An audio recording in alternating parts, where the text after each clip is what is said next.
Welcome to the Your Leadership Legacy podcast. My name is Paulus Krause, and I'm so excited to bring you this next podcast dedicated to you high performers out there who want to reinvent yourself, reinvent your business, maybe your career, all of it. This podcast is all about being dedicated to transformation and being the best possible leader of yourself and others that you can be in order to create a legacy that lives on. Welcome to Your Leadership Legacy. My name is Paulus Krause. I am the founder and CEO of True You Teams. And here we go.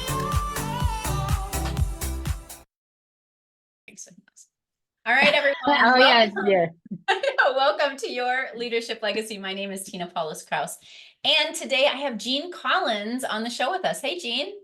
Hey, Tina. Thank you so much for having me on. Yeah, it's so great. We just met today, and I can already tell you're amazing and you have a great story. I want you to talk about, JerMar Designs. What is JerMar? I want you to introduce yourself and tell us a little bit about JerMar Designs. Okay, great. So I am Jeanne Collins. I am the founder of a company called JerMar Designs, and it is a luxury interior design business based in Connecticut. And JerMar comes from, it's the beginning of both my father and my stepmother, so my parents' names, so Jerry and Mary. So it is JerMar Designs. And I also have JerMar Publishing, and I am launching the House of JerMar next month. So it's a brand that keeps growing. Yeah, it's great. I know, I love it. So publishing and design, tell us how all of this came together. So I actually have a background in neither of those things. So I spent 22 years in advertising sales. So I was an executive, a vice president running a sales team for an advertising company. I work for a public company. So I always say I actually work for Wall Street. They were my boss. You're only as good as your last quarter. And I did that for 22 years until January of 2020. And I got fired. And I never thought that would really ever happen to me. It's always a possibility. The higher up you go, but before COVID too. Right before COVID. But I was like, the only female VP in sales, and I had a really big team, and the team was doing well, and but I managed to restructure myself right out of a job. So right before COVID, and also I was turning 50 that year too. So I kind of was like moving into this nice little midlife crisis thing going on, and it was COVID, and I was so burnt. Didn't realize how stressed and how miserable I was. I thought I loved my job, and I did in many ways, but it was kind of killing me at the same time. And so through a lot of work and journaling and coaching, I decided that I had another 20 years to work. Let's be honest. I'm a single parent, so I'm not retiring anytime soon. And if I did so much and I built so much in 22 years, like I never imagined I would even be a leader. Like leadership was never on my list of things I want to do with my career. So I did so much I never thought I would. Imagine what I could do with the next 20 years. So I decided I was going to follow a passion and a hobby, which was interior design. And I was going to start my own business. And I didn't have a degree in interior design. I didn't think I was an entrepreneur. And lo and behold, here we are 4 years later. And I run an interior design firm. So amazing. Heading into something completely different, right? Now you're adding something else to it. Exactly. And then you expand on it. And then I decided about a year and a half ago that I, maybe had an interest in writing a book, and wasn't really sure. I didn't really consider myself a writer. And then lo and behold, here I am a year and a half later, I've written a book. And so now all of a sudden I'm an author and I'm a speaker and I'm all these things that I never thought I would be. But I actually love it. It's great. It's amazing, the journey that it's taken me on. Oh, it's such an incredible story. I mean, you said something, you didn't realize how burnt you were.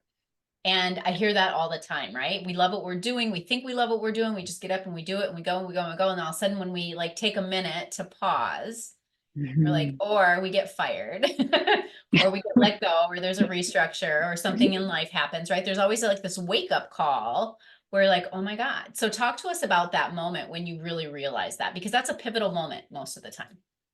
It is. It really is. And anyone who's been fired, and I tell everyone, I was fired. There's no shame in being fired, I think. And so there, in the beginning, you have so many emotions, and it ranges everything from complete and utter anger, how dare they? It doesn't matter who you are. You have to go through anger, to utter sadness, like, oh my goodness, I don't even know what to do with myself. This is what I did every day, to now who am I? Because I define myself by my job, to now what's next, you know? So it's like you go through all of these ebbs and flows. And I will never forget the first Sunday that I was unemployed. So I got fired on a Tuesday. And so on Sunday, every Sunday I would work half of Sunday preparing stuff for my boss for the week to come, right? So reports, you know, things like that. So I would always spend half of Sunday. So I actually kind of dreaded Sunday. So the first Sunday that came that I didn't have any work to do, I called a friend of mine and I was like, this is the weirdest experience. Like, I actually have a Sunday to enjoy as a day off. You know, now, not good that I don't have a paycheck, but it was such a different experience. And so I started to realize that I felt like I had been the person at the gym when I would go to the gym and the guy would put like the weight bag over my shoulder and he'd make me run up and down the stairs. And it is so difficult. And I felt like and then when they take the weight bag off, you feel like you're such a lighter person because you've been carrying weights upstairs. And I was like, that's literally how I feel. And I was like, I really feel like someone physically removed something from my body and I physically feel lighter because I realized that the stress was gone. Now, I knew stress, different stress, but that stress of reporting every week and, you know, the responsibilities and the numbers and the team and the performance. And I had a really large team. I had 45 people. So like, it's just a lot and travel, and I'm a single mom and all these other things. And so it was that feeling like, oh, wow, that physical weight is gone. And then I realized how stressed I was and how much that was impacting my health and my well-being and my mindset. Much more so than I ever thought because I was in it. Totally. You probably felt, how much lighter did you feel? Right? Like, I mean, Oh, I would see people, they're like, you look so much thinner. I'm like, no, I feel lighter. Like, I feel like I lost 10 pounds. Like that day I lost 10 pounds. And what I didn't realize, I always used to say to people, you know, in a job like that, there's an incredible amount of stress. And I'm like, I'm paid to manage the stress. That's what I'm paid.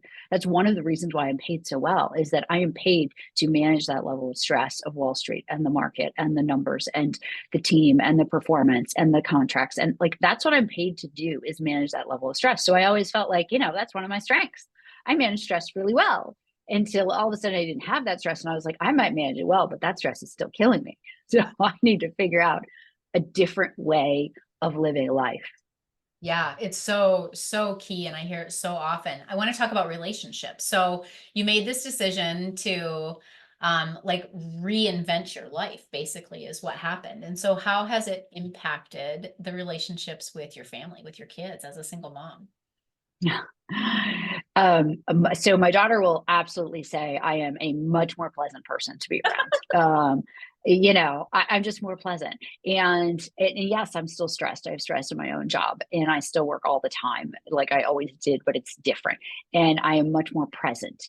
And she would say I'm much happier. And, you know, like I'll always be like, hey, I'm actually a really laid back person. And my daughter would be like, oh, where and when are you laid back? Like, I don't know where that's happening.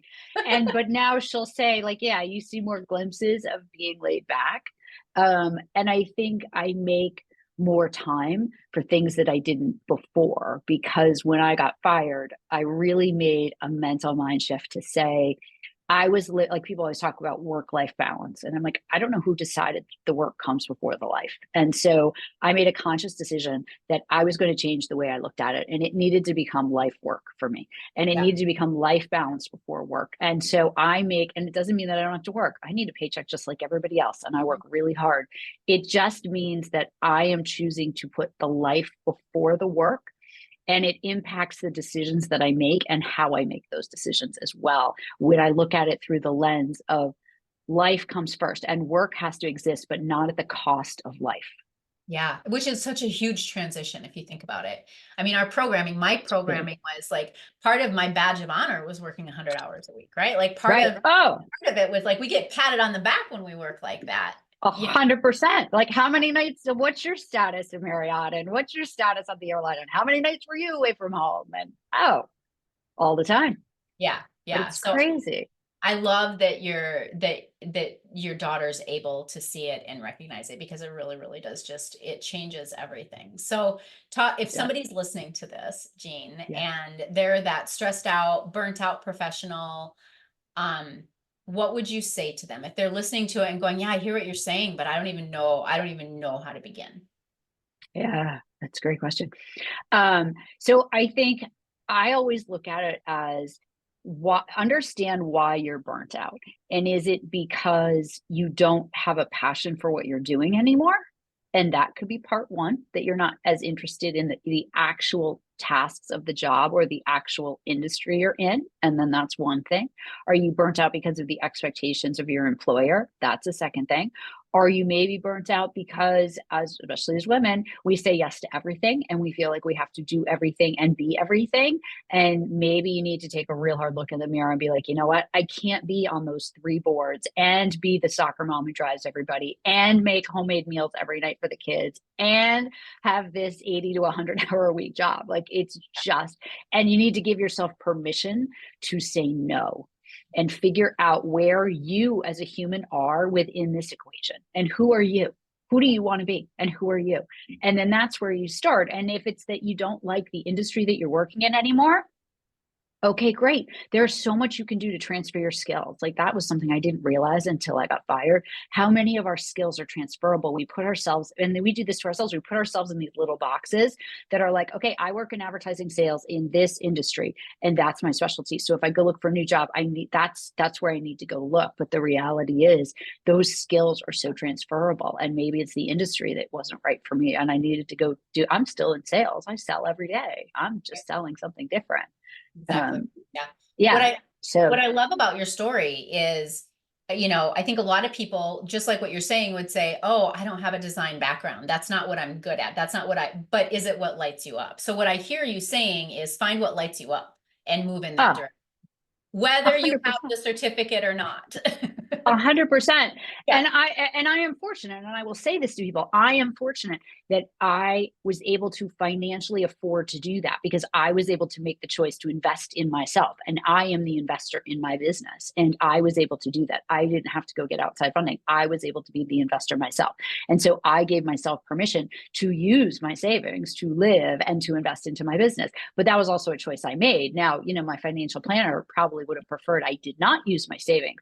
But at the same time, I'm of the mindset, like, I made the money before, I'll make it back again, right? But I say to people, because sometimes people are like, but I can't financially do that yet. I'm like, that's okay too. Part of the process is figuring out what you love and where you want to go. And then you figure out the baby steps towards getting there. And then you make the jump when you're ready to do it. But it's the empowerment you get from figuring out where you want to be is so uplifting. And then that gives you something to work towards, is how do I then get to that? Okay, maybe I need to do the certificate program first, and then I can quit this job and go get another job. Yeah, having a plan. Definitely Right. having a plan in place. And Yeah. it doesn't have to happen overnight. So I love No. that you're talking about the little baby steps along the way. Like, what's a great power question in that moment is like, what's the next right step for me? What's the next Right. right step? And if it's a certificate, great. If it's going and getting more experience, great. Like, if it's waiting another month to do something it's about really understanding and being aware of that in the moment. So I love that you're bringing that up.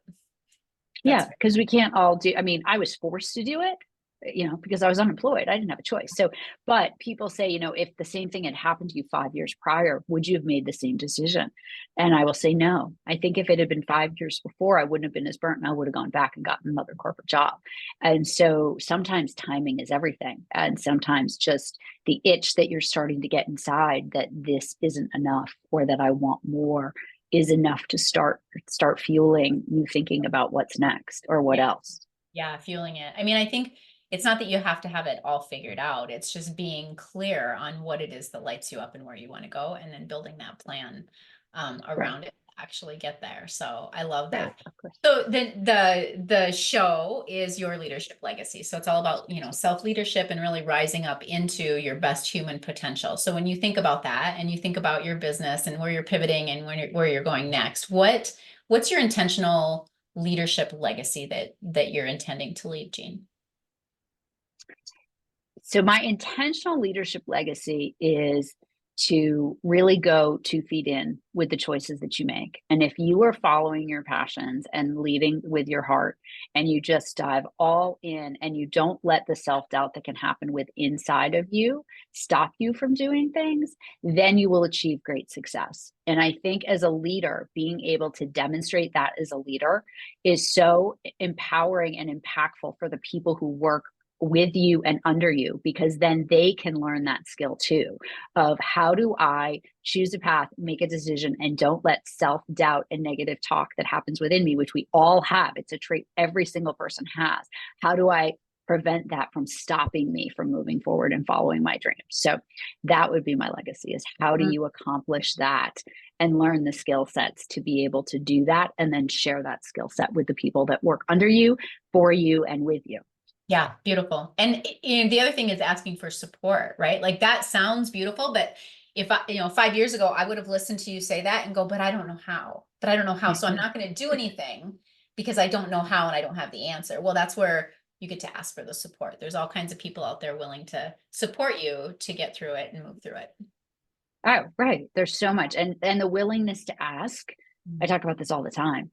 Being willing to ask for help is such an important trait in anyone, whether you're a leader or you're an employee or just a mom or a person. So learning how to ask for help and taking charge of that yourself is such an important trait. And there's so much help out there. For sure. You mentioned leading from the heart. Talk to us about what you meant when you said that. I love that. What does it mean to lead from the heart? Leading from the heart is, you have to walk the walk and talk the talk. And you have to have emotion and compassion and realize that everyone is just a human being. And I think what always made me really good as a leader was people felt like they could relate to me and that I related to them and I connected with them. And, people in sales, people buy from people they like and they connect with. In leadership, you don't have to love every decision that your manager or your boss or your leaders of your company give you, but you can respect them because you can connect with them. And that is such an important trait. And that comes from the heart. That's not process. That is within you. Yeah. You don't have to understand it, but you get to respect it. Correct. Right? Exactly. And respect is everything. Respect is everything. For sure. All right. So if I'm listening to this, where can I find you? So you can find me, I'm very active on Instagram. So my Instagram handle is now House of JerMar. So House, House of JerMar, JerMar. And my website is still under JerMar Designs. So it's JerMar on designs.com. So I'm super active on both platforms. I wrote a book. My book is out on Amazon. It's called 2 Feet In, Lessons from an All-in Life. It's available in every format that you would want it. So it's available online. And I encourage people, buy my book, read it, DM me, make comments, write a review, follow me on Instagram. I love to engage with people and interact. And it's all about connecting. So definitely reach out and connect. I love that. 2 feet in. Nothing ever moves with only 1 foot in, right? You got it. Exactly. That's it. Yep. Awesome. All right, everyone. Thank you, Jeanne. I want to thank you. It's been such a pleasure to meet you and get to know you and talk to you. So thank you so much for being on today. Oh, thank you, Tina, for having me. It's been a pleasure. Yeah, absolutely. All right, everyone. That ends this episode of Your Leadership Legacy. We'll see you next time. Bye.